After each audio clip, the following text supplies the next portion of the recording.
अगर किसी भी कॉम्पिटिटिव एग्जाम की तैयारी कर रहे हैं तो ये प्लेटफॉर्म का सार संग्रह आपको जरूर देखना चाहिए। इसमें आपको सभी सब्जेक्ट का वन लाइनर देखने को मिलता है और वो भी 16,000 प्लस वन लाइनर के साथ। और इसमें आपको 6 से लेकर 12 तक सभी सब्जेक्ट का आपको वन लाइनर देखने को मिलता है। तो आज वीडियो नंबर होने वाला है 59। तो चलिए शुरू करते हैं।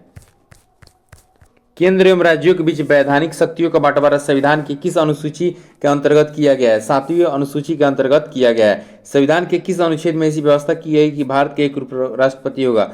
अनुच्छेद 63 में यह व्यवस्था की गई है। संविधान के किस अनुच्छेद के आधार पर राष्ट्रपति वित्तीय आपात की घोषणा करता है? अनुच्छेद 360 के आधार पर राष्ट्रपति वित्तीय आपात की घोषणा करता है। भारतीय संविधान संशोधन प्रक्रिया किस देश के संविधान से प्रभावित है? दक्षिण अफ्रीका के संविधान से यह लिया गया है भारतीय संविधान संशोधन की प्रक्रिया। अनुच्छेद 21 के अंतर्गत किस प्रकार की स्वतंत्रता का संरक्षण है? प्राण एवं दैहिक स्वतंत्रता के संरक्षण का अधिकार मिला हुआ है अनुच्छेद 21 में। संविधान के किस अनुसूची में दल बदल विरोधी कानून विषयक प्रावधान है? 10वीं अनुसूची को दल बदल विरोधक कानून कहा जाता है। आपातकाल की घोषणा के दौरान लोकसभा का कार्यकाल कितना बढ़ाया जा सकता है? एक बार में 1 वर्ष के लिए बढ़ाया जा सकता है। भारतीय संविधान के किस एक संशोधन द्वारा राष्ट्रपति को कोई भी मामला मंत्रिपरिषद द्वारा पुनः विचार के लिए जाने के लिए वापस भेजने का अधिकार दिया गया है? 44वें संविधान संशोधन के द्वारा दिया गया है। संविधान निर्माण के लिए उद्देश्य प्रस्ताव किसने पेश किया था? जवाहरलाल नेहरू ने उद्देश्य प्रस्ताव पेश किया था। डॉक्टर भीमराव अम्बेडकर की अध्यक्षता में गठित प्रारूप समिति को क्या कार्य सौंपा गया था? परामर्श समिति द्वारा तैयार किए गए संविधान का परीक्षण करके संविधान को विचार के लिए संविधान सभा के समक्ष प्रस्तुत करना। संविधान सभा का अंतिम दिन कौन था? 24 जनवरी 1950। विधि के समक्ष समता या विधियों के समान संरक्षण का अधिकार संविधान के किस अनुच्छेद में प्रदान किया गया? अनुच्छेद 14 में प्रदान किया गया है। राज्यपाल पद ग्रहण करने से पूर्व किसके समक्ष पद और गोपनीयता की शपथ लेता है? राज्य के उच्च न्यायालय के मुख्य न्यायाधीश के समक्ष। राज्य के निम्न सदन को कहा जाता है? विधानसभा कहा जाता है। राज्य विधानसभा में कुल कितने सदस्य होंगे? यह किस अव्यय पर निर्भर करता है? राज्य की जनसंख्या पर निर्भर करता है।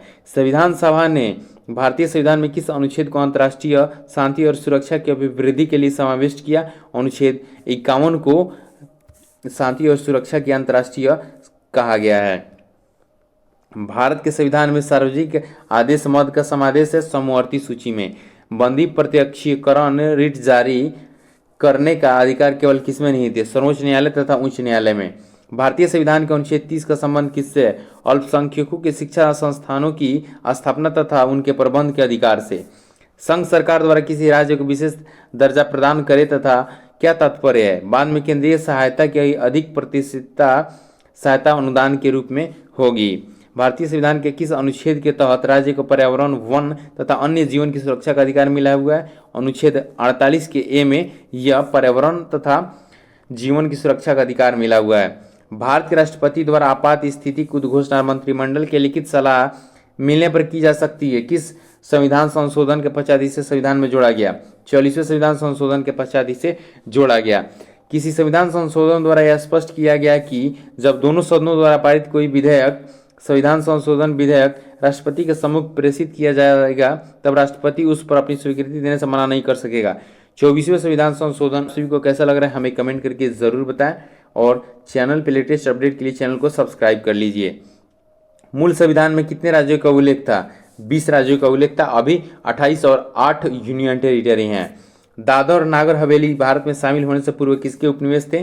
पुर्तगालियों के उपनिवेश थे। राज्यपाल पद के लिए न्यूनतम आयु सीमा क्या है? 35 वर्ष है। यदि किसी राज्य का राज्यपाल 2 राज्यों का कार्यभार संभालता है तो दोनों राज्यों के बीच उसके वेतन का अनुपात कौन निर्धारित करता है? राष्ट्रपति करता है। राज्यपाल राष्ट्रपति के परामर्श से अध्यादेश जारी कर सकता है। यह कौन सा अनुच्छेद परिच्छेद उल्लंघित करता है? अनुच्छेद 213। जनहित याचिका किस न्यायालय में दायर की जा सकती है? उच्चतम न्यायालय और उच्च न्यायालय दोनों में दायर की जा सकती है। संघीय लोक सेवा आयोग में अध्यक्ष एवं सदस्यों की नियुक्ति कौन करता है? राष्ट्रपति करता है। उच्चतम न्यायालय के न्यायाधीशों की संख्या में वृद्धि करने की शक्ति किसके पास है? संसद के पास है। यदि लोग जो चुनकर आएंगे योग्य, चरित्रवान और ईमानदार हुए तो वे दोषपूर्ण संविधान को भी सर्वोत्तम बना देंगे। यह कथन किसका है? डॉक्टर भीमराव अम्बेडकर का यह कथन है। शारदा किससे संबंधित है? बाल विवाह से संबंधित है। भारत में न्यायिक पुनरीक्षण यानी जुडिशियल रिव्यू की शक्ति प्रयोग किसके द्वारा किया जाता है? केवल सर्वोच्च न्यायालय के द्वारा प्रयोग किया जाता है।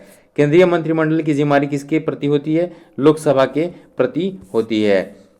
सर्वोच्च न्यायालय के न्यायाधीश को उसके पद से कौन हटा सकता है? संसद के परामर्श पर महाभियोग प्रक्रिया से राष्ट्रपति।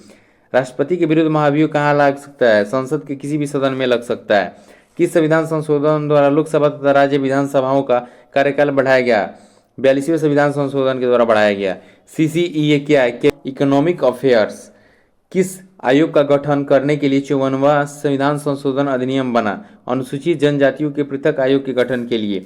1950 में योजना आयोग का गठन कैसे किया गया? एक मंत्रिमंडलीय प्रस्ताव के द्वारा किया गया था योजना आयोग का गठन। संविधान के किस अनुच्छेद में वित्त आयोग का उल्लेख किया गया है? अनुच्छेद 280 में उल्लेख किया गया है। 1951 में गठित वित्त आयोग के अध्यक्ष कौन थे? KC नियोगी थे। किस समिति ने केंद्रीय प्रशासनिक सेवाओं को समाप्त करने की सिफारिश की थी? राजमन्नार समिति ने की थी। संविधान की 6वीं अनुसूची में किन राज्यों के लिए विशेष प्रावधान दिया गया है? असम, त्रिपुरा, मेघालय और मिजोरम के लिए। केंद्र सूची, राज्य सूची और समवर्ती सूची का विवरण संविधान में कहाँ से लिया गया? ऑस्ट्रेलिया से लिया गया और यह 7वीं अनुसूची में शामिल है। 1950 में लागू मूल संविधान में कितने भाषाओं को मान्यता दी गई थी? 14 भाषाओं को दी गई थी। अभी कितने भाषाओं को दी गई है? 22 भाषाओं को दी गई है। भारत का महान्यायवादी कब तक अपने पद पर बना रह सकता है? राष्ट्रपति के प्रयाद पर्यंत। उसके बाद सिविल अधिकार संरक्षण अधिनियम किस वर्ष पारित किया गया? 1976 में।